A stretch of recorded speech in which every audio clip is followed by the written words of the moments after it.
German community here actually suffered a horrible tragedy in the early 1900s. The German Lutheran Church of St. Mark's, which is still around the corner over here on 2nd Avenue, they had organized a day out for members of their church. And they had rented a paddle wheel steamer to take people from the church up the East River and out the Long Island Sound, out to the North Shore of Long Island. They're going to have a lovely day out in the countryside, have a lovely picnic and what have you. In fact, if you were to hang a right here, you could walk straight down to the East River, you would come to where the docks were. So all of these folks make their way out. It's 1904, it's June, beautiful day. They begin their trip, heading up the East River. They get out to where the East River and Long Island Sound meet, approximately where today you would find LaGuardia Airport. At that point, one of the sailors on board realizes that there's smoke coming from the front compartment of the vessel. He brings this to the attention of the captain. The captain realizes that the vessel, the General Slocum, he needs to get it to land as quickly as possible. So there's a nearby island. Feels like he can get it to the island, get everybody off safely on the dock. But once he turns the Slocum's nose towards the island, he's right into the wind. So the wind actually fanned the flames. By the time he gets it to this island, the entire front end of the General Slocum is on fire. This is 1904. These people do not swim. It is not part of the culture. Additionally, these people are not wearing, Lululemon athleisure wear. They are wearing the heavy materials of the time. So it's either run through the fire to get to land or jump overboard. So as they start jumping overboard, their clothing literally starts pulling them down. Can't swim. To make matters worse, the manufacturer of the life jackets because there's no OSHA standards at this point in time, basically you're going to just do this as cheaply as humanly possible. Rather than putting buoyant material into these life jackets, they were using the waste metal shavings from factories and throwing these into these life jackets.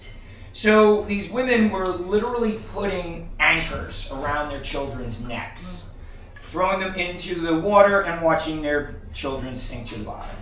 By the end of the day, almost 1,100, almost entirely women and children, all are killed on the General Slocum. It's the worst maritime disaster in American history, in American waters. It tears the heart out of the German community here. So much so because almost everybody has some connection to somebody on the Slocum. People can't bear it. They leave town. They move out to Queens. They move out to Jersey. Many of them move just out of the New York area completely, out to Pennsylvania, to the Great Lakes in the Midwest. Into that void, the new immigrants of the day begin to fill in here in the East Village. Who are we talking about in the early 1900s? Eastern European Jews, Poles, Russians, Ukrainians, Hungarians, folks who came from what was the Ottoman Empire, so Turks, Greeks, Bulgarians, Croats, Albanians, but the biggest group are the Italians. That being said, no one group ever comes to dominate the East Village. This is a true melting pot, a true cross-section, a real diverse area. And that is very important because how these kids, many of whom were born overseas, but raised here on the streets of the East Village, how these kids interact with each other, what they learn from each other, becomes very important in developing their worldview and becomes very important in many ways to the rise of the Cosa Nostra. So, you guys are promised a tour with a retired New York City detective. That is where I come into play. So now this is the part where you get some of my history. All right? If you didn't already know it, I like history. I'll talk about history all day. It's one of the reasons why I started doing these tours, because my family does not want to listen to it. So you guys get to be my victims. So it works out well for me. My family is very much a New York story. All of my great-grandparents came over from Europe, got off the boat, and said, that's it, we are not going any farther. We are all here, we are done. I am the third generation born here in the 5 boroughs. My grandma actually was born here in Manhattan. She was born in a 5th floor walk-up over on Thompson Street, which is just around the corner from Washington Square Park. She just passed away a year ago, a week before her 105th birthday. She passed away in the house that my granddad had built for her 70 years ago out in Queens. My granddad actually made it to 99. There's no way he was going to beat my grandmother, but he made it to 99. The two of them were married for 77 years, which I can't imagine doing something enjoyable for 77 years. No. I just hope I have some of their longevity, to be honest with you. So long as I don't do anything stupid, hopefully I'll be able to get some of that. But everybody does something stupid in point in their lives. In my case, I went into the NYPD. I went into the NYPD in the 1990s. The way it works here in New York is that every couple of years, the city offers a civil service exam for the police department. In general, they will have anywhere between 1,800 to 2,800 who they pull off of the civil service list and send to the academy. My class was about 2,500, so kind of the norm. You're in the police academy for about 9 months. When you graduate, they have a big celebration at Madison Square Garden. One of the things the police department in New York is very good at is all the pomp and circumstance and ceremony. Very good at that. So we have this grand ceremony at Madison Square Garden. And then you get sent out. 95% of us are put out onto patrol. And what does that mean? Basically, you are either sent to the Housing Bureau, where you are just dealing with the public housing projects, to Transit Bureau, you're basically just working down in the subway, or the precincts. Most of us go to the precincts. So the thing you have to remember about New York is made up of the 5 boroughs: Brooklyn, Queens, Manhattan, the Bronx, and Staten Island. Anywhere else in America, each of these boroughs would be a separate city. It's just New York where all of these boroughs are kind of pulled together in one very large city. Each borough has a different district attorney.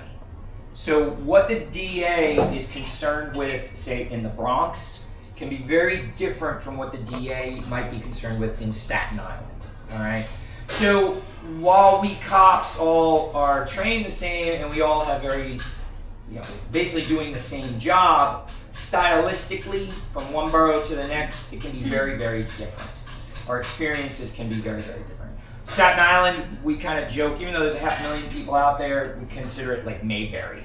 So there ain't much going on out there, whereas the Bronx is a much different type of an environment. When I came out onto the job, I was sent to the 78th precinct, which is in Brooklyn. So if anybody has ever watched the show Brooklyn Nine-Nine, the Brooklyn Nine-Nine house that they use, that Hollywood uses, is actually the 78th precinct house. So do not ask me about any police shows, because I don't watch them. I find them ridiculous. Brooklyn Nine-Nine I would watch because my youngest enjoyed it, and because it's already ridiculous and I'm willing to kind of laugh and what have you. And I enjoy seeing my old precinct house. So I got to the 7-8 as a rookie. I spent the better part of 5 years there. I was a midnight guy, which means you work from 23:35 at night to 0800 in the morning. 5 days on, 3 days off, 5 days on, 2 days off, 5 days 3, 5 days 2. So I never had what in the NYPD we call an RDO, or a regular day off. My schedule was always flipping through the chart. All of the kind of typical 911 calls. The 7-8, when I was there, was a very diverse precinct. At the top of the hill, it was quite well to do, quite well established. As you kind of moved down the hill, it became sort of more working class, and when you got to the bottom of the hill, it was kind of a rougher, more industrial, what have you, area that over the years has rapidly gentrified. So it's changed enormously in the 25 years since or plus that I've been there. After 5 years, though, I wanted to do something different. I was kind of tired of just doing the 911 calls and working overnight all the time. So I put in the application to transfer. The other thing the NYPD does a lot of is bureaucracy. So that took a better part of a year for the transfer to go through. Another thing that drives me nuts when I watch police shows, because they're like, oh, you're transferred. Hey, look at that. It takes like a year to get transferred, for God's sakes. So I got transferred to the Special Operations Division. Special Operations Division, I fell under the Harbor Unit, specifically the NYPD scuba team. So I was a search and rescue diver for the better part of 17 years. There was only 30 guys on the team. Basically, anything that goes in the water that's not supposed to be there, it is our job to get it out. There's almost 1,000 miles of waterfront here in New York City, so it's a lot of water. It's a lot of mucky, dirty bottoms. At any given time, there's always a detective squad somewhere that has an outstanding request for us to do some kind of an evidence search. Guns, knives, stolen property, whatever it might happen to be. Additionally, we are tasked with any air-sea rescue type jobs. So we have 2 helicopters at the aviation unit that are equipped for us to be able to get anywhere within 5 boroughs in about 8 minutes. And we deploy out of the helicopter, which is like all the cool shots that they would use at the police academy graduations. I have to do that. We deploy out of the helicopters. We do whatever. I always said the good thing about my gig was when 99% of the time when the cops show up, people are not happy. Nobody wants to be told something by the police. In our case, 99% of the time when we showed up, people were very happy we were there. Because if we were there, that meant they were having a very, very bad day. An example of that would be, well, kind of an unfortunate example of that. Actually a good example of that. U.S. Air 1549, the quote-unquote miracle on the Hudson. I was on the boat that day. That job went beautifully. Nobody was lost. Everybody was rescued. Brutally cold day. Pretty remarkable. After the actual job, the NTSB, the National Transportation Safety Bureau, came to us and asked if we would do the search for the detached engine. When the plane came down, one of the engines came off, dropped to the bottom. We didn't know where. They wanted it to be found for their investigation. You think like, oh, it's a jet engine. How hard can it be to find a jet engine in a river? It's about a 3 square mile search area, so it's a big area to look. And there's literally 400 years worth of junk in the bottom of the Hudson. So it was a bit of a challenge. Took us the better part of the week.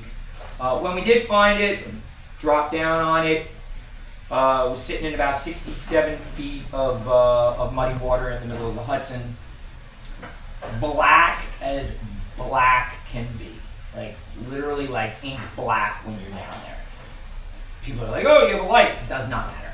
It is so dark you can't imagine. I mean, basically, you can close your eyes, you can open them, it does not matter. You can't see anything in front of you, whether you have a light or not. We went down, we rigged it. The Army Corps of Engineers came with their equipment. They pulled it up out of the river and they sent it off to do their investigation. I retired in January 2020. So right before the world fell apart. I still am in touch with my guys. You might have seen probably the job that the guys were involved with most recently was in the spring. A tourist helicopter basically blew apart over the Hudson and crashed in the Hudson River, killing the pilot and the family of 5 from Spain who were on board. Went down on the Jersey side, still our job.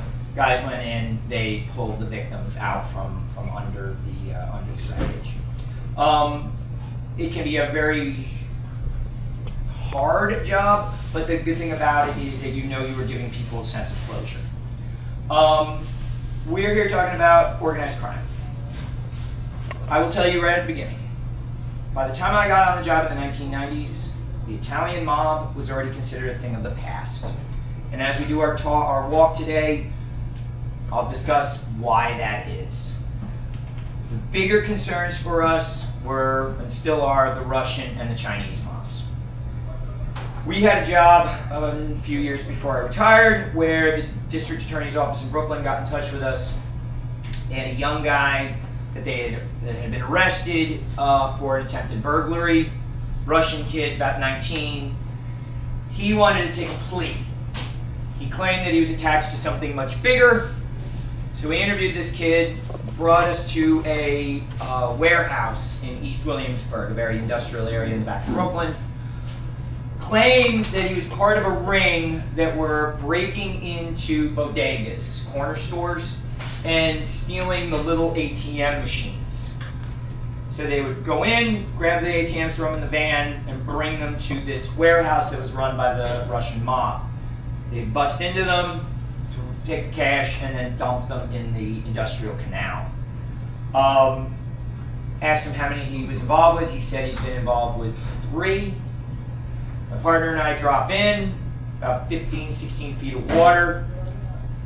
Filthy, absolutely repulsively disgusting. Like bacteria that scientists have still not been able to identify. Disgusting. All right.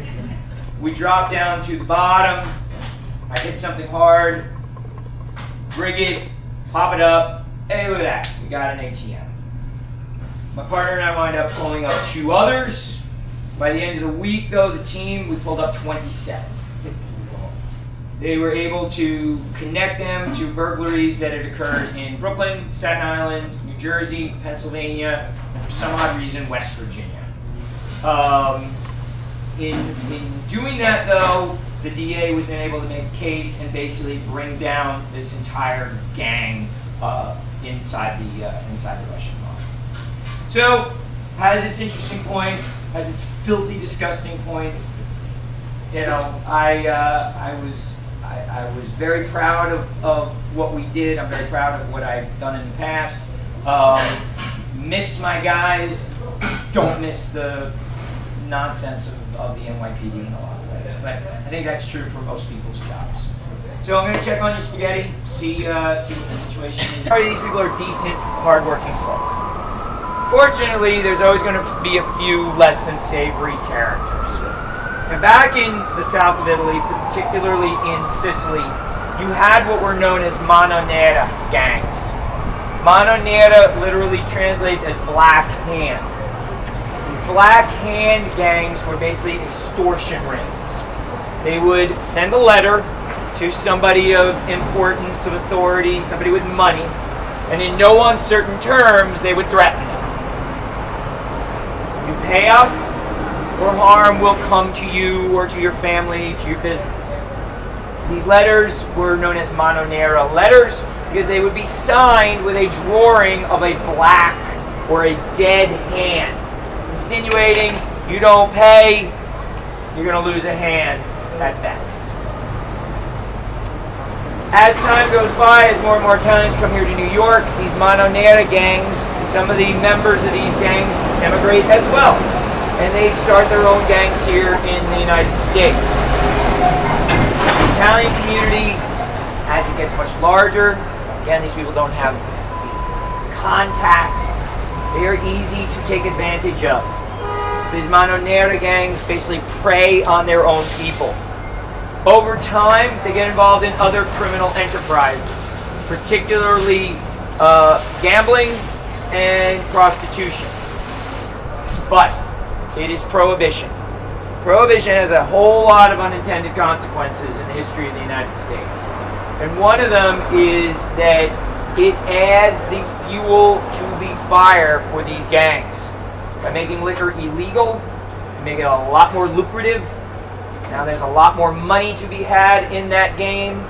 These gangs begin to fight for the liquor business. They begin to fight for territory here in New York, in Chicago, Detroit, Cleveland, St. Louis, Kansas City, Philadelphia, Los Angeles, big cities of the day. By the time we get to the early 1920s, there is literal open gang warfare on the streets of many of America's cities.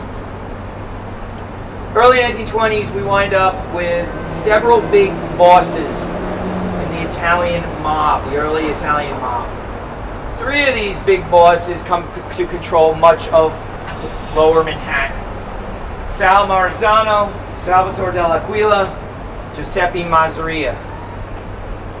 Dell'Aquila decides that he's going to make a move against Masseria. He enlists his best assassin, a man by the name of Umberto Valenti. Valenti is known on the streets as the Ghost. This guy can just pop up out of nowhere, takes out his target, and he disappears into the crowded city streets. Valenti gets his first chance early 1922 to go after Masseria down on Grand Street, literally just around the corner from NYPD headquarters at the time. Shots fired, multiple people killed in the crossfire, multiple people injured. Nothing on Masseria. Nothing. Pretty remarkable considering how good an assassin Valenti is supposed to be. That he was able to hit a whole bunch of other people, but he couldn't take out this short little middle-aged, out-of-shape Sicilian guy. A couple of months go by, now he gets a second chance. In front of Masseria's apartment on 2nd Avenue. We're going to be stopping there a little later. He ambushes Masseria out on the street. Again, shots fired. I think they have him. Valenti gets away. Nothing. Untouched. Masseria is literally the guy who can walk through bullets.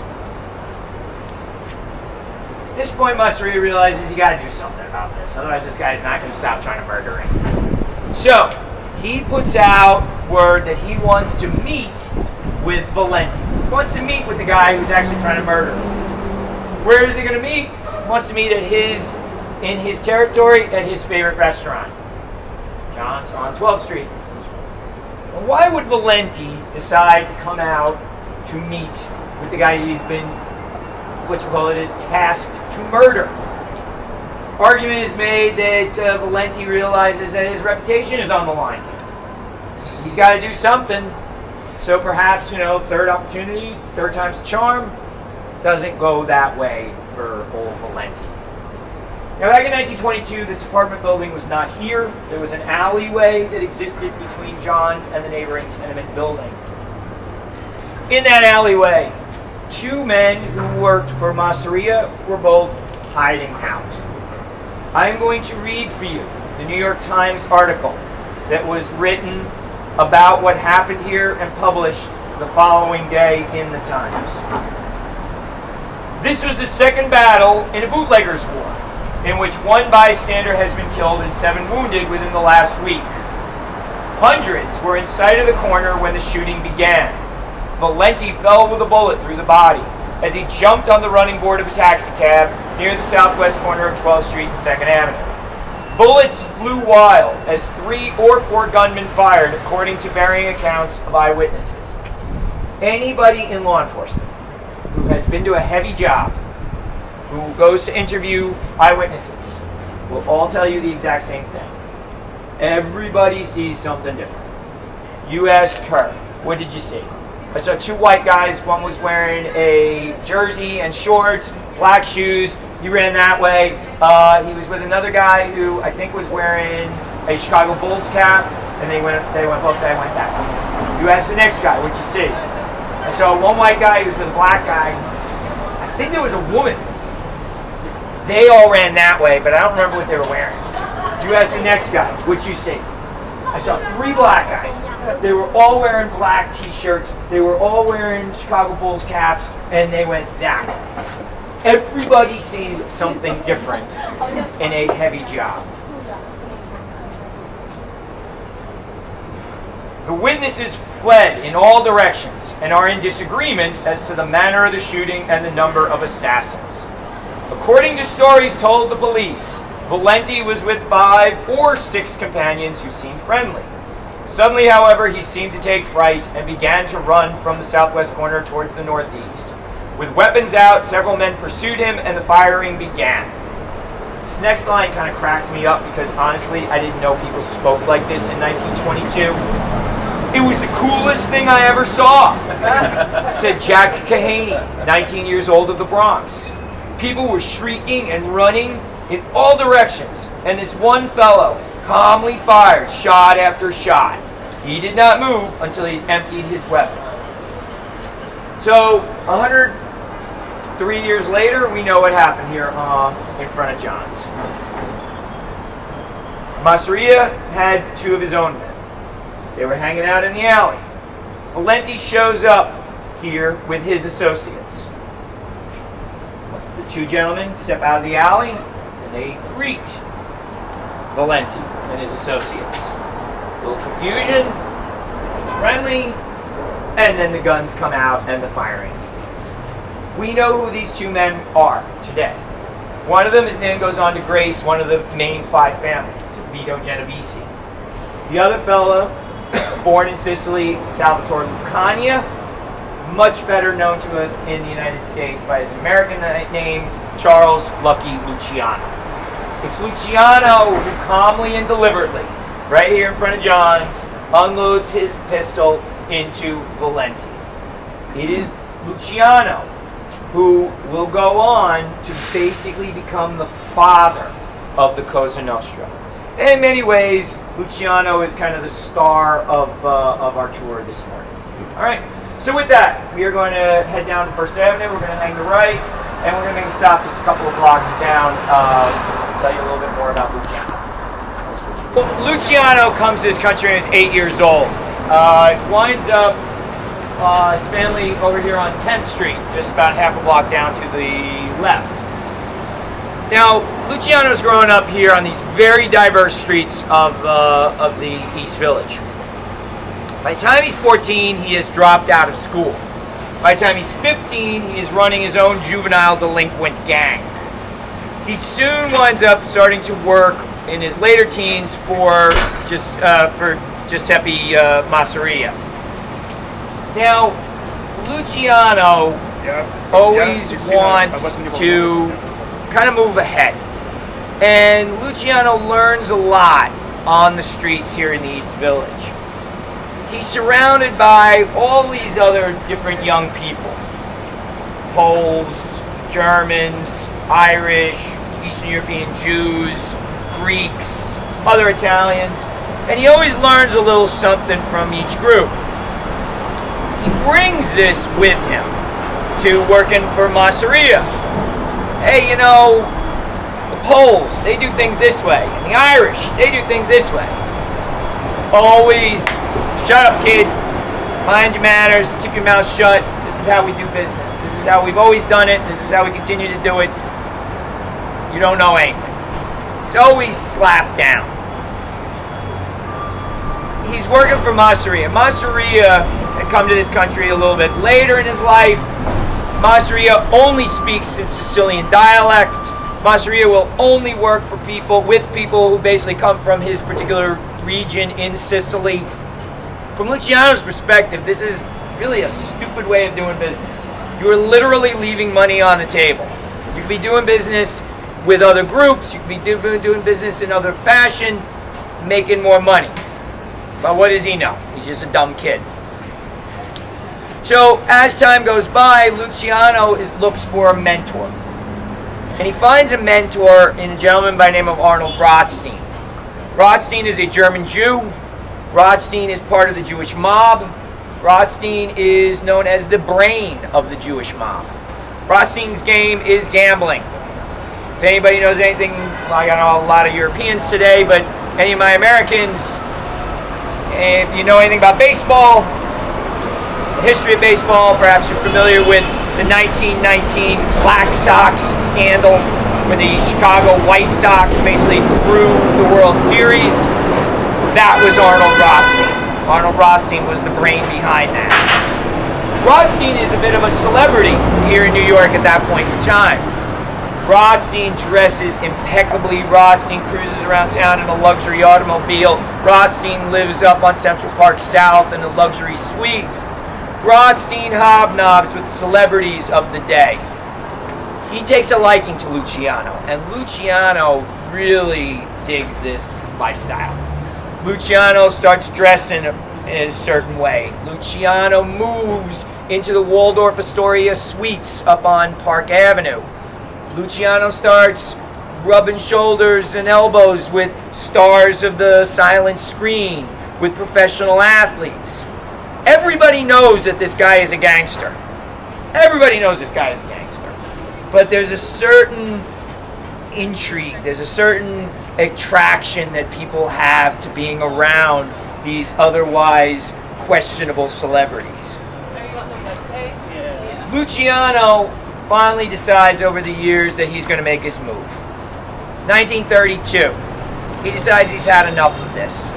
So he sets a meeting with Sal Maranzano, his boss's main rival of the day. And they make an agreement. Luciano will remove his boss. And in doing so, he will come to work for Maranzano, but he will take control of his boss's businesses and territory. So early 1932, Luciano sets a dinner date with Joe Masseria out in Coney Island, Brooklyn. He invites his boss to dinner. They sit, they have a lovely dinner with a couple of other associates. After dinner, they begin to play cards. Between a round in the card game, Luciano politely excuses himself. At that point, 4 of Luciano's associates rush in the restaurant, guns out, and they murder Joe Masseria. He is murdered. He has had his boss eliminated. He now takes over Masseria's territory. This was Masseria's territory here in the East Village. And he takes over Masseria's businesses. One of Masseria's businesses was right here. This was for more than 100 years the Di Robertis pastry shop. You know, I don't know how much money there is involved in selling cookies and cannolis, but in the back room of the pastry shop, they were running what was known as the Italian lottery, the numbers game, basically an illegal lottery. Put it into perspective, 1932, we are in the depths of the Great Depression. People have barely 2 pennies to rub together, for God's sakes. Yet, he is doing $12 million a year cash in business here. In today's dollars, it has approximately $280 million cash coming through this pastry shop.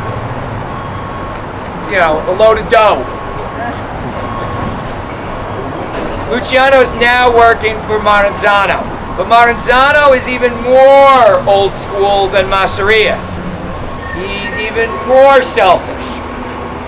Maranzano proclaims himself to be capo dei capi, boss of all bosses.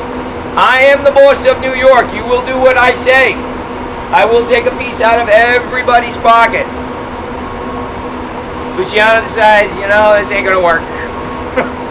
So now he moves on to part 2.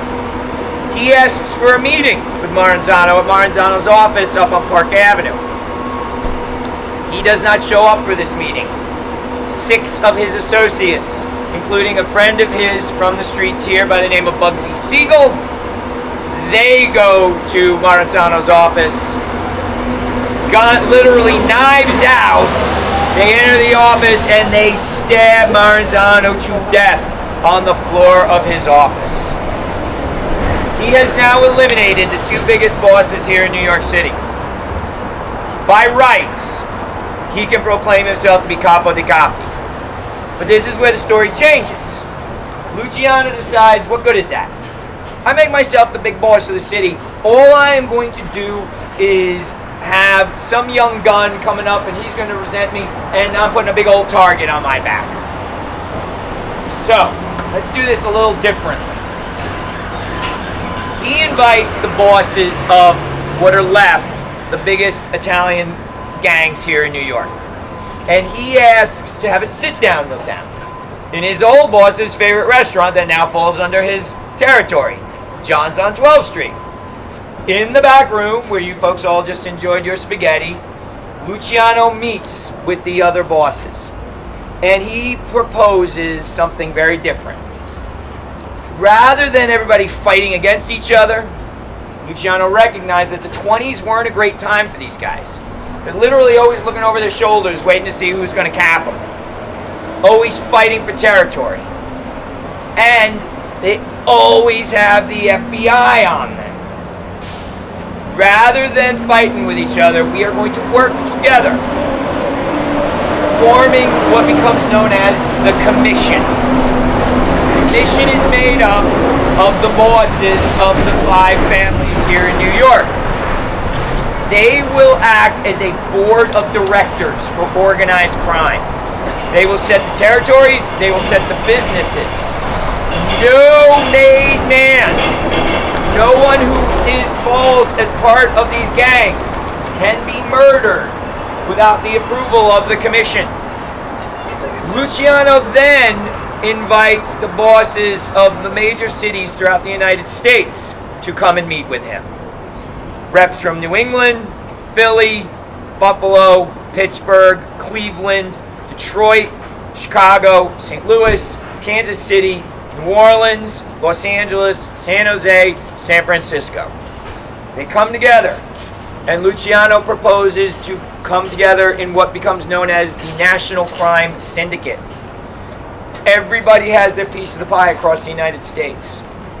Any problems, any issues, you will not take unilateral action. It will be brought to the Commission. The Commission being made up of the 5 New York bosses, the Chicago boss, and then a rotating seat generally held by either New England or Philadelphia. The Commission will met out whatever consequences if you break the rules. The Commission will set who becomes the boss. The Commission will set who gets what territory and what business. By keeping the peace, this will keep the FBI off of our backs, and everybody can make money together. So, we're going to walk down First Avenue here. Just here, a few doors down on the left, is a restaurant called Joe and Pat's. For more than 100 years, that was Lanza's. The Lanza name is still over the door in stained glass. Just keep the name in mind because the Lanzas are going to come into play a little bit later in our tour. Okay. So Joe Masseria lived here number 80. Now, we go back to 1922. This neighborhood is filled with immigrant families.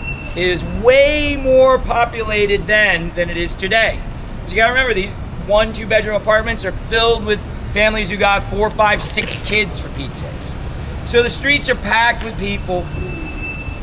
Joe comes out, he hangs the right, he starts walking north here along 2nd Avenue. About 40 feet up, he recognizes Valenti. Same guy tried to kill him just a couple of months earlier. Valenti pulls out his gun, begins to shoot.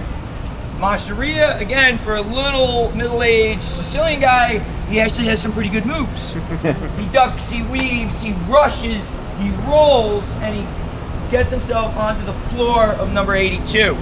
Goes down. Valenti thinks he has him. Now, as soon as the shooting begins, it is utter mayhem. People screaming, running every which way. The cops hear this, they come running out. Valenti and his associates, they think they got him. They jump onto the getaway car. Getaway car is right there at the corner. They take off down 5th Street. The other end of 5th Street is the Bowery. The Bowery, though, is basically shut down because there is a protest rally going on. It is the ladies' garment union having a protest. They fly down 5th Street. They literally shoot their way through the protest rally. They kill 1 woman, severely injure 7 others.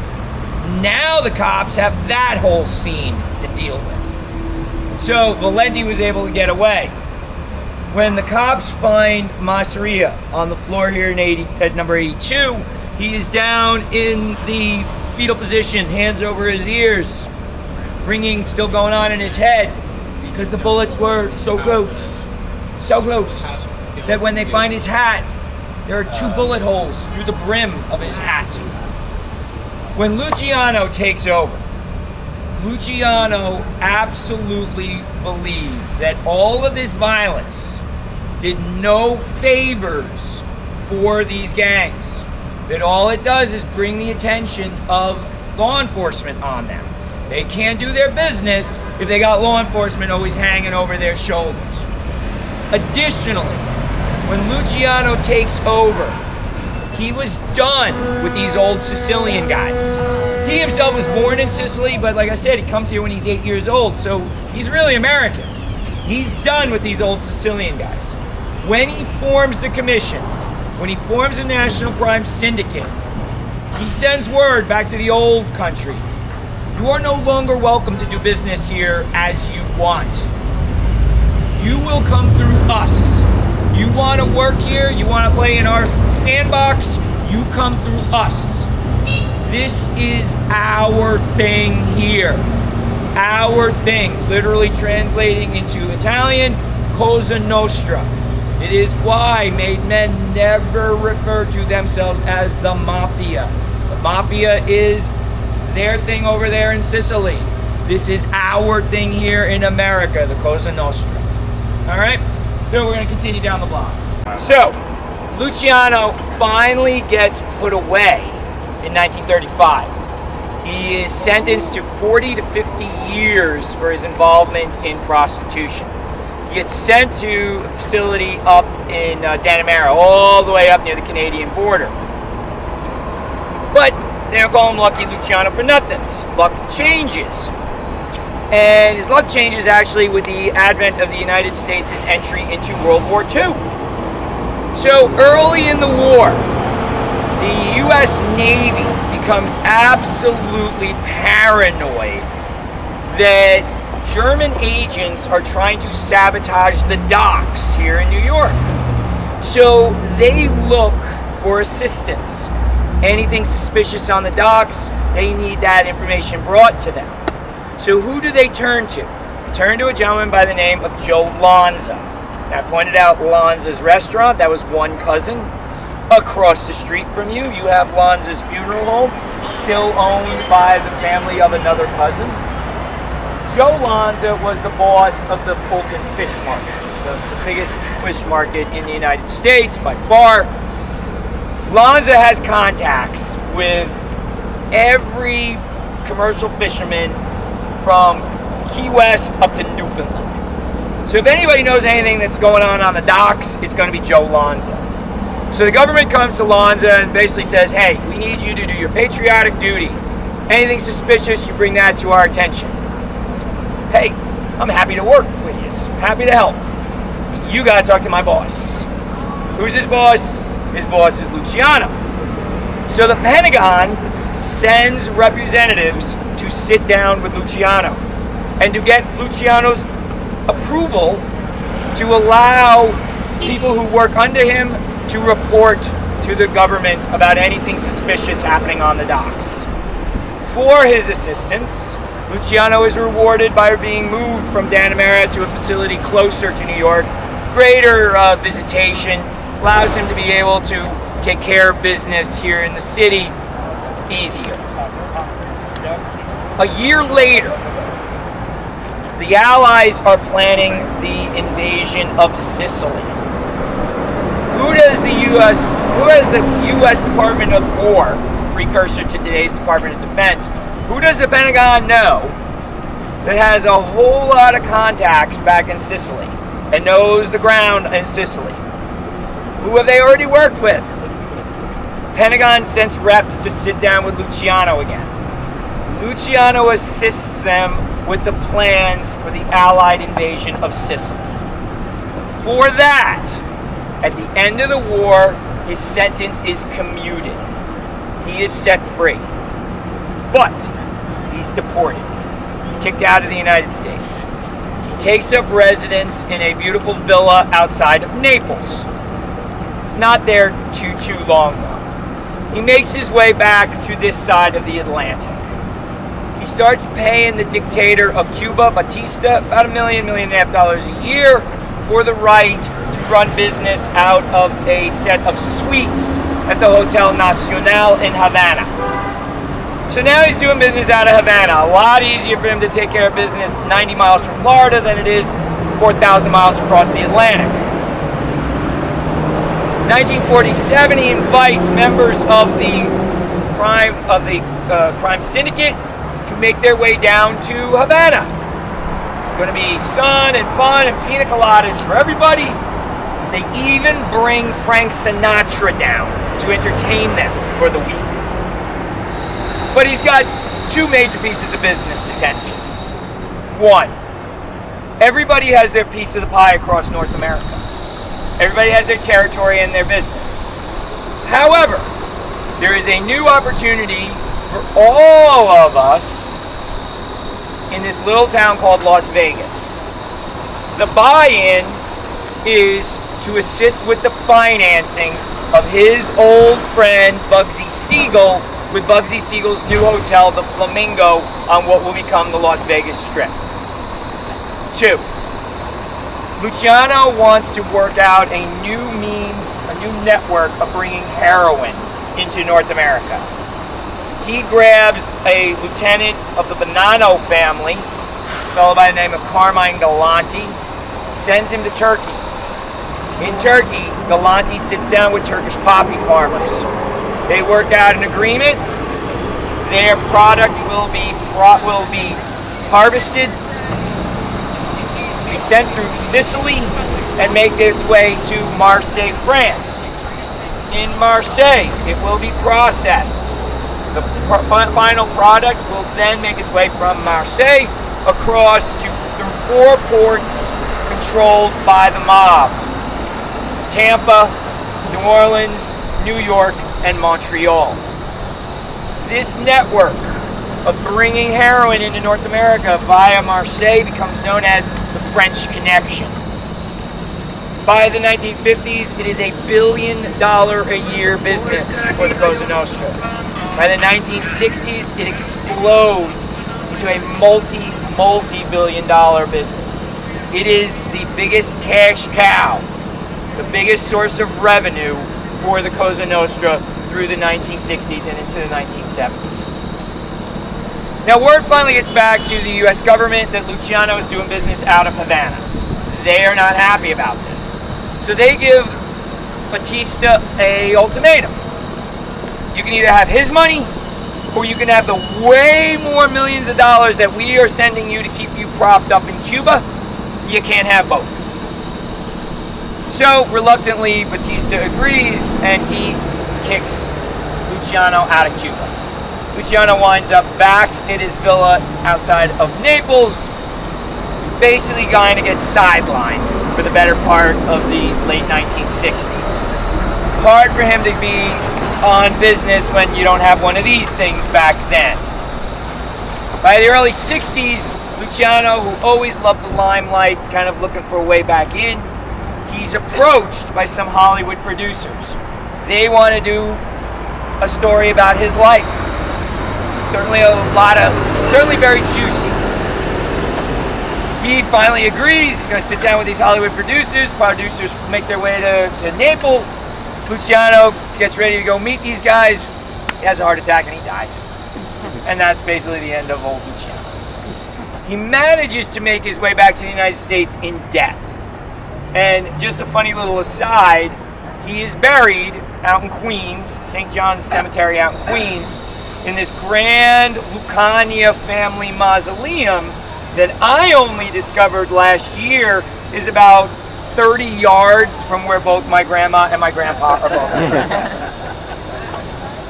We're going to make our way down. We're going to cross over Houston. Once we cross Houston, we'll be in what historically was Little Italy. Okay? Cross Houston. We come into what historically was Little Italy. So I'm going to let you know a secret. There is no Little Italy. All right? What is left of Little Italy is basically there for you nice folks from out of town. It's basically 3 or 4 blocks along Mulberry Street with some restaurants. And some of them are older. They've been around forever. Some stores around the area and a couple of pastry shops. In fact, we end at one of the 100-year-old pastry shops. But insofar as it being an immigrant community, with Italians living there are no waves of Italians moving to the United States anymore. So anybody who maybe is moving here from Italy, they're not going to choose to live in what was an immigrant neighborhood of 100 years ago. So that being said, Little Italy covered this area as recently as the 1970s. Over the years, though, that has receded, and you know, Italian community is kind of like me. I mean, I'm the third generation born in this country. We don't like look to be in any one particular. We just live wherever. Now, back as recently as the 70s, this was still the butcher shop row for the Italian community here on Elizabeth Street. So you would have had more than a dozen butcher shops all along this one block. And why would you have so many butcher shops all in one spot? You'd have the butcher from Messina, you'd have the butcher from Calabria, you'd have the butcher from Palermo, you'd have the butcher from Naples. And everybody had their particular community butcher that they would use. You are standing in front of the last of the butcher shops here on Elizabeth Street, Albanese's. They are celebrating their last month, because now it's August, isn't it? Last month was their 102nd anniversary. If you look inside, it is straight out of the movies. Because it basically looks very much the way it did going back to the 1930s, 1940s, 1950s. Speaking of film, this street is also where arguably the two most influential Italian Americans in the world of film both grew up. So just behind you is there, that shop for Soul, down there on the right, that light brown tenement building with the brown fire escape, third floor apartment belonged to the Scorsese family. So Martin Scorsese was like me. He was born in Queens. He lived out in Queens until he was about 6. He was a happy little kid out there. They had a little yard. He played in his yard. He was very happy out there. His mom and dad had to move into the city for work reasons, so they moved in with his grandma in this third floor tenement apartment. He was not happy here as a kid. He has said in interviews, in biographies, that he was very much a reluctant kid. He was very much an introverted kid.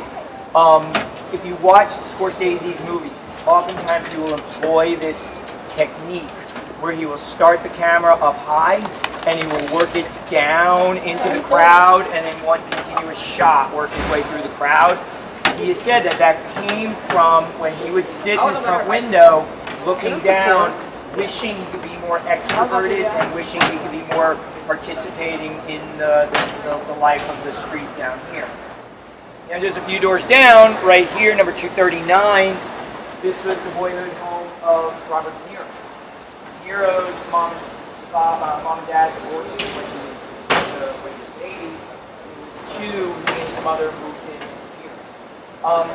He's just a few doors down from Scorsese. They're only a year apart in age. They did not know each other growing up. If you look at me, like, oh, that's so weird, but I challenge you to tell me you know your neighbor from 12 doors down. All right, it's just the way it is. And back then, it was a lot more crowded and a lot more busy. They didn't get to know each other until they'd already started their careers in the 60s. There was another Italian American filmmaker, Brian De Palma. De Palma had come to know them independent of each other. He's the one responsible for putting Scorsese with De Niro. So we're going to continue down the block. We're going to hang right here on Prince Street. At the center of any Italian community is the church. So we're going to go over by the church. The Italian community is going to be the church. Although the earliest Roman Catholic immigrants who came here to New York were predominantly Irish, which is why we wind up with St. Patrick as the patron saint here. This is the Basilica of St. Patrick's Old Cathedral. This was the original seat of the diocese, the archdiocese in New York for the Roman Catholic Church. It's 210 years old this year, opened in 1815. Remained the center of the Catholic Church until the late 1800s, when the Catholic population had exploded. They needed to find land to build a much bigger cathedral, so they went all the way out of town up to what is today 50th and 5th Avenue, 50th Street and 5th Avenue, and built their great big cathedral, New St. Patrick's, up there in what eventually grew up as being the heart of Midtown Manhattan. This church was in the 1830s. This was the target of an enormous amount of violence. There was a large amount of anti-Irish sentiment in the United States in the 1830s. It's one of the reasons why they built this great big brick wall and the cast iron fence around the church to basically protect it from vandalism and from desecration that had been going on of the grave sites. Scorsese was an altar boy here, but Scorsese never used this in any of his movies. That is another Italian American filmmaker, Francis Ford Coppola. He uses this in arguably his most well-known picture, The Godfather. Now, this is just a little aside. About 2 weeks ago, I did a tour with about 20 students from an art school, and half of them were film students. So I said to them, this is where Francis Ford Coppola filmed the penultimate scene of The Godfather, where the Michael Corleone character is there for the baptism of his nephew. And they all looked at me like, I said, well, how many of you guys have seen The Godfather? One film student raised his hand. You are terrible film students, I told them. You all better go home and watch The Godfather, because you cannot consider yourself to be a film student if you have not watched The Godfather. Now, I'm not going to call anybody out here, but I will tell you, if you have not seen The Godfather, you are terrible people, and you need to go home or wherever it is you're from and watch The Godfather. All right? So, with that, we're going to just make our way back over to Prince Street, and we're going to start our descent down Mulberry into the heart of local Italy. Luciano had been very successful with organizing the Cosa Nostra and basically keeping law enforcement off of their backs. In fact, J. Edgar Hoover, the head of the FBI, even into the early 60s, really believed that the Cosa Nostra was a thing of the past, and they had very little influence. That changed in 1963. In 1963, for the first time ever, a member of what is known as the Genovese family turned state's witness. He was invited and spoke at a Senate hearing. It was the first time where the American public was basically given an insight on how the mob ran. That is where we get the names of our 5 families, because this gentleman, a fellow by the name of Joe Becky, he named the bosses of the gangs at that time, the 5 gangs. The Genoveses, the Luccheses, the Gambinos, the Colombos, and the Bonannos. People were transfixed by this, watching it on television. And now the FBI had to get involved. Unfortunately for them, they could never really get a hand on prosecuting, going after the mob. And through the 1970s, it really was just a game of whack-a-mole for them. They'd arrest one guy, another would pop up. The one person they would arrest would get out of jail and be back on the street quickly enough. So in the early 80s, they decided to change their technique. They formed 5 task forces inside of the FBI investigating the Cosa Nostra. One assigned to each of the 5 families. The goal is to collect as much surveillance as they can. Their plan is to use what are known as the RICO statutes. RICO stands for Racketeer Influence Corrupt Organization. RICO statutes are on the books for the government to be able to prosecute otherwise legitimate businesses and illegitimate business practices and corrupt practice. So the goal is, if they can collect enough information to show that the commission is working together in a corrupt agreement, running business in a corrupt manner, they can charge them under the RICO statutes. So, early 80s, they begin this process of attempting to bug every aspect of the 5 families here in New York. They managed to bug the stores that these guys go to on a regular basis. They managed to bug some of the hair salons that their wives go to on a regular basis. They managed to bug some of the restaurants that they eat at on a regular basis. They managed to bug a couple of these guys' cars. They managed to get bugs in a couple of their homes. They also managed to get surveillance in their social clubs. This shop is what is left of the Ravenite social club. You can even still see the Sicilian tile floor inside. The Ravenite social club was the main hangout for the Gambino family. Now the Gambinos were run by a fellow by the name of Paul Castellano. Castellano was known as the white-collar Don. Always impeccably dressed, kept to himself, did not interact with the media, ran his business with cold, calculating efficiency. Under him is a captain by the name of John Gotti. Gotti hated Castellano. Now Gotti runs his own band of hoodlums out in Ozone Park, Queens. Their main business is skimming off of cargo and freight coming in and out of Kennedy Airport. For this, he gives a percentage to Castellano of the food chain. However, Gotti also has another thing going. He's running narcotics into South Queens, and he is not contributing to his boss from his business in narcotics.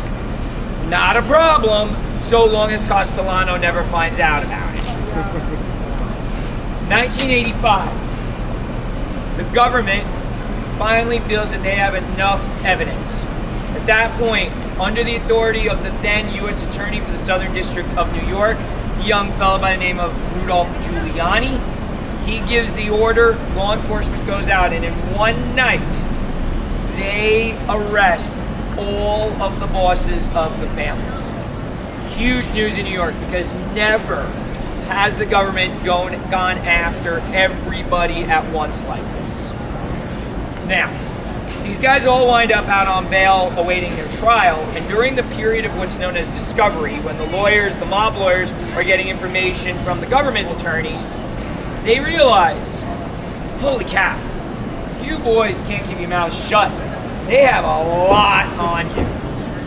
This becomes a big problem for old John Gotti, because he realizes they're going to know, Castellano's going to know that he's got this whole other side business going. Chances are Castellano is going to have Gotti murdered. So Gotti decides he's going to move first. In a move that had not been seen in decades, Gotti arranges with his associates to ambush Castellano as he's coming out of Sparks Steakhouse after dinner at Sparks Steakhouse up on 46th Street and 2nd Avenue. As he's getting into the car, Gotti's men ambush and they murder Paul Castellano. Again, huge news. Now, the Gambino family is without its head. Gotti takes this advantage and basically seizes the reins of the family. In the meantime, the rest of these fellas who've all been indicted wind up going to trial.